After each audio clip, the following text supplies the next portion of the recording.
In August of 2018, Chris Watts looked like a calm, ordinary suburban father.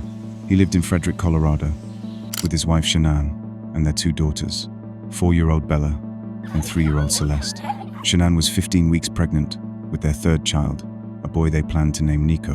On social media, their life appeared picture perfect. Birthday parties, family trips, videos of the girls laughing in the kitchen. Chris often appeared quiet in those videos, soft-spoken, reserved but attentive. Friends described him as mild-mannered, easygoing, not the type to lose his temper. But behind the scenes, there were fractures forming. Financial strain had followed the family for years, including a past bankruptcy. Shanann had recently returned from a long trip to North Carolina with the kids. During that time, Chris had begun an affair with a co-worker. By mid-August, their marriage was strained. Text messages later revealed tension. Shanann sensed distance. She told friends she felt something was wrong. Then, in the early hours of August 13th, Shanann returned home from a business trip.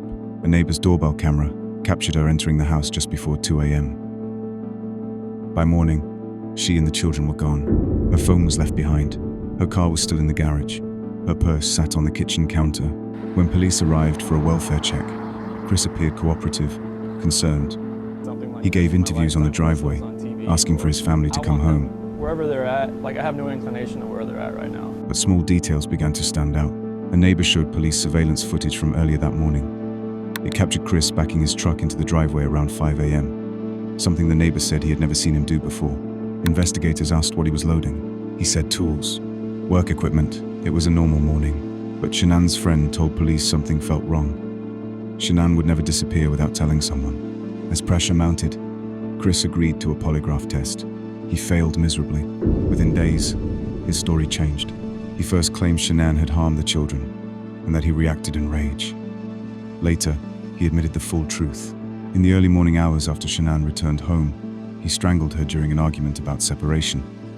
He then placed her body in his truck and drove to a remote oil site owned by his employer. There, he smothered his daughters. He buried Shanann in a shallow grave and placed the girls' bodies inside separate oil storage tanks. The man who had stood on his lawn, pleading for their return, had already known where they were. In November 2018, Chris Watts pleaded guilty to multiple counts of first-degree murder and unlawful termination of a pregnancy to avoid the death penalty. He was sentenced to 5 life terms without the possibility of parole.